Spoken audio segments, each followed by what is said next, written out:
What's up, guys? Barry Gaming here, back with some more AFK Journey, and today we're going to be seeing if we can fit Luca into some of the meta teams right now. As we saw in the video earlier today, he's by far the tankiest solo tank in the game, by far. Can take on 5 enemies at once and not even break far from 100% HP between his shields, his heals, capability to remove CC. He's just absolutely unstoppable. So I want to see what he can do in regular arena, and I want to try to build a team around him as well. So I think at the core, having Lily May and having Damien on every team is almost a mandatory thing right now. I kind of want to see how this team would work, adding in a Scarlita, which of course can increase his survivability even more, and then having Taylene in the squad because Taylene can constantly revive. That'll probably be good for the battle. I kind of want to find if we can fit someone else besides Scarlita in here, and then later this week I'm going to try to make the tankiest defensive team possible and see if it actually works. I feel like he would make a perfect fit on like a Mauler PvP team as well. Let's jump into it. Let's see what he can do though. This is a very traditional team with a double healer setup. Instead of Haywen, they have the Ludovic.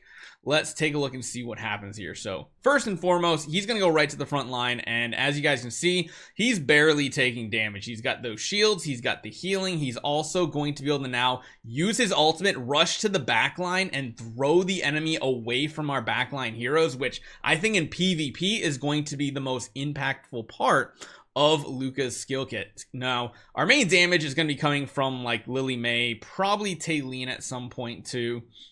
This enemy team doesn't have a Lily May, so that automatically puts them at a disadvantage. To be honest, I don't know if Taylene's even needed in this type of team, but because Luca is so tanky, I actually might want Taylene's Resurrect to go on to Luca. You can see he is starting to take some damage here, but it's not really that much in general. We'll have to see if we can win this against the last couple targets. Of course, they have the Thorn reviving, which is one of the big plays here. But again, we have our Taylene coming back. I just love Taylene. Any team I can try to make with Taylene in PvP is my go-to because she is like the most powerful hero on our entire account. And yeah, that did the job pretty well. Even Damien get a lot of CC in there. So as you can see, the amount of damage he's dealing is not very significant. He is, however, having a ton of self-healing because remember, this is all purely self-healing done. And of course, tanking damage is definitely something we really like about this hero. So I don't know if the Scarlita is the play, to be honest.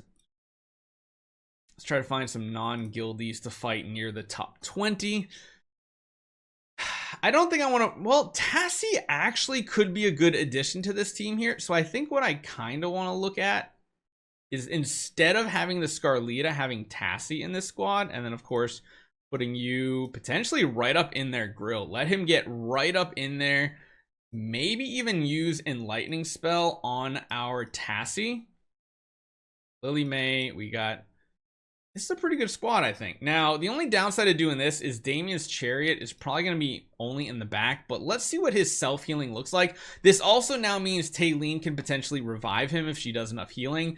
But I think the one cool thing about Luca is you can afford to put him by himself way up in front of the enemy team because of his survivability. Now, he is taking a lot of damage, and this is the one concern I had was putting Damien too far away. Yes, Luca did actually go down there. He did absorb a ton of damage for sure, but the big part that having Damien's Chariot near him at the beginning of battle is a very important part. I really want to go up against this team again. Again, if we had the Scarlita in the squad, he probably would have survived better because he would have been getting the shield, the physical and magic damage reduction, which is pretty big. I honestly think him and Scarlita might be like a mandatory go-to combo. And as much as I want Tassie to work in PvP, she does have some big disadvantages if you don't build a team specifically to get her going. Now, we're still going to get the win, it looks like here, which is important. That's great. We should get the W here at the end of the battle because we still have our 3 damage dealers alive. Again, Tassie's really good at disrupting the enemy team and also providing tons of damage. Again, Luca's kind of there just for the initial tankiness, but here's one thing I want to talk about with Luca.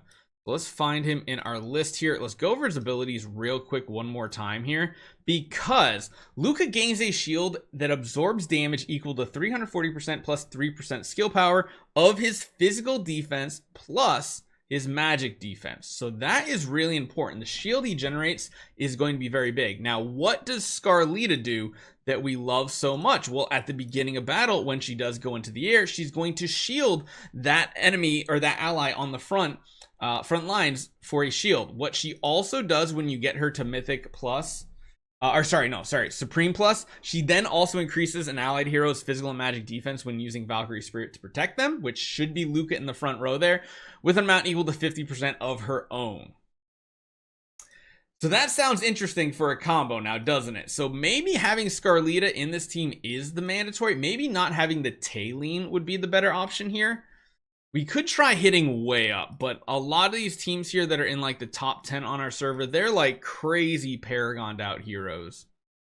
And if we take a look, actually not that bad. This is one of those Dunley. Oh my gosh, this is that like almost full Celestial Hypogen style team. So let's see if we can make this work. So I still like Taylene. Taylene is an awesome pickup for something like this. I do want Luca to be my front row man here with that type of setup, like this probably.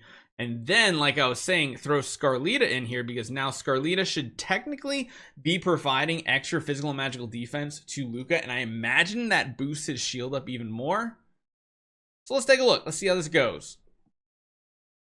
So he's in the front row. He's taking a lot of damage here, getting hit a bunch. He doesn't get his ultimate off. He's actually not getting his shield either. Oh my goodness, what happened right there? I guess somebody else might have taken more damage, and this is why I usually try to stay away from those top teams, because they are just so powerful. Man, I might have to try out that team on defense myself. That team looks pretty freaking awesome, and I even have the Brile to go along with it. So let's try the same thing against people in our other lineup here. So let's put the Scarlita back in, and let's go back to Confining Spell. Let's see how this turns out. Now, again, it might just be we have to put Damien closer to him to provide that chariot early on. There's the shield. My goodness. Then he uses his own shield too, which that shield ended up being a ton. He is healing. He is getting shielding. Again, the chariot location is really bad by placing Damien so far back in the formation. He's barely staying alive, but he is. Holy cow. That is pretty nuts how much HP he is surviving with. So definitely having the Scarlita helps, because she's going to be providing those support buffs to our frontline Luca.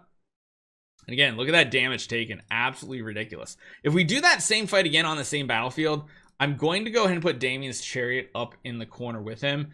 But yeah, either way, I want Damien's chariot to be as far up in this formation as possible. Now, there is enemy Scarlita to yeet away my Taylene. See right there, he puts the chariot right down. This is going to provide tons of healing on our front row. That should also mean keeping Scarlita's shielding and magical and physical defense buffs on the Luca to make him even more ridiculously tanky.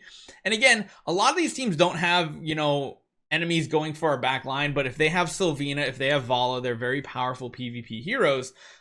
He's gonna run at them and throw them back to his side of the battlefield, which is pretty cool here. So far it's looking pretty solid. I don't think we're gonna be losing this one, especially we stopped that chariot right there, which was nice. I'm doing some AoE damage. Scarlita did throw our Luca away. Oh my gosh, everything's falling apart, but we have our own Scarlita into a small Taylene ultimate because she barely had any life left. This is going to be interesting. I think we got this because our Taylene can revive here.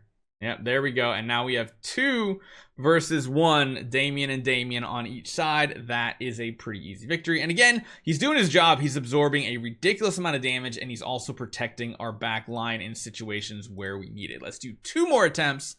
C9W, let's see, rank 20. Can we get this done? So yeah, we're gonna do the same thing here, except we're gonna be placing you up over here, and I think that's gonna be the better play.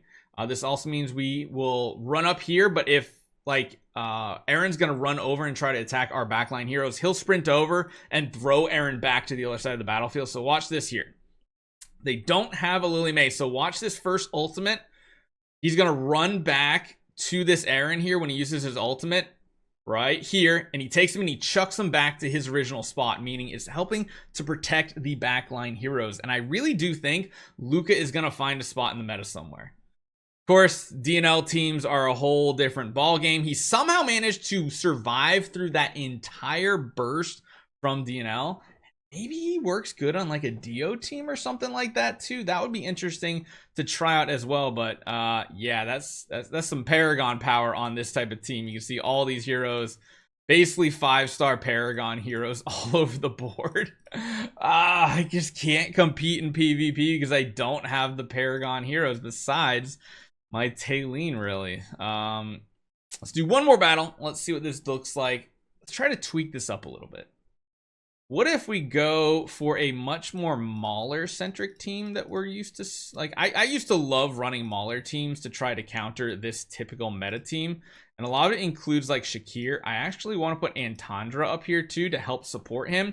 Beyond that, I want Mikola in this battle. And I think as the last hero, we're going to put like Coco way in the back for survivability. And I'm going to give her Enlightening Spell to hopefully mean she's not getting CC'd. I feel like him in a Mauler S-type team could be very, very good because Mauler teams were already good at dealing with these Wilder style teams.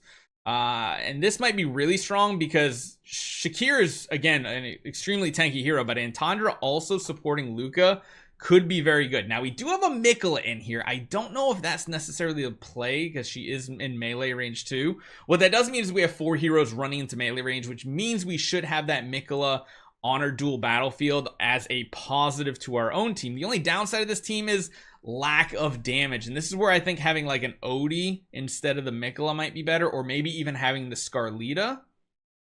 But as you guys can see, this is a super tanky team. Maybe as a defensive squad, this could work pretty well. I just don't know if we have the damage output because, again, Shakir can only do so much damage.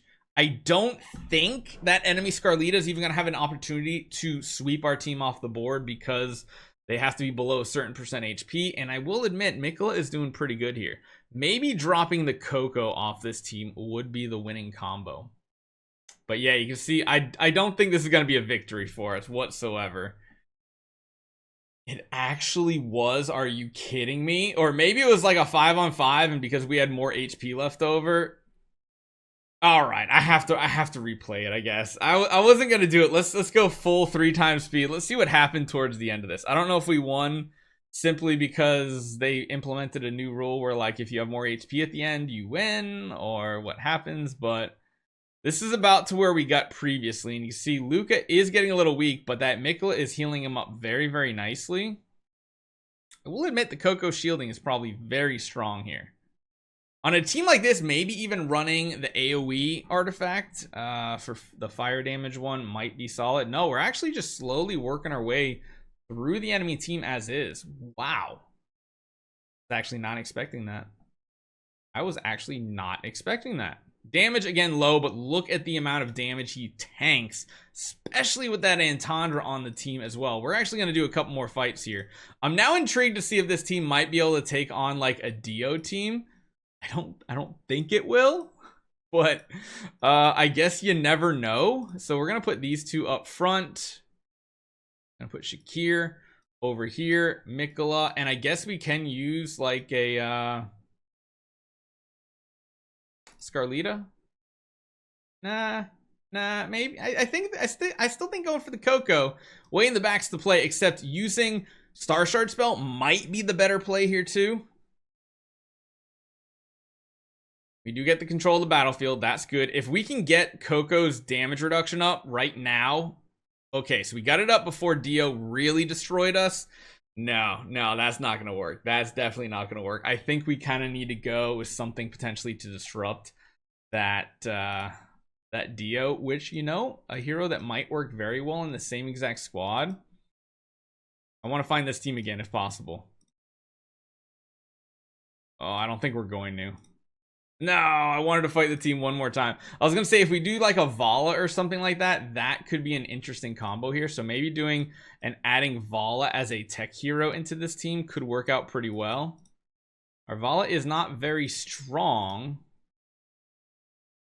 but she could potentially counter some of the play on the other side of the battlefield. She's a very dangerous PvP hero. Except doing this team right here might not be as good of an idea. Granted, we're keeping... Oh my gosh, she almost died. We need more healing. This is where Mikkel, I feel like, is the perfect play, just healing the entire battlefield, because we're going to have some enemies and allies separated all over the place, and she might go down. Yeah, she did.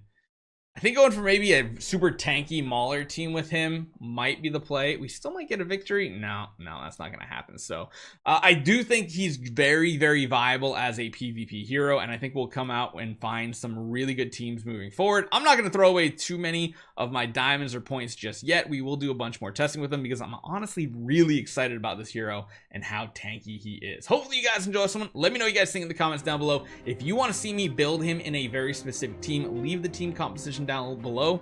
I will test it out, and I'll see you guys next time.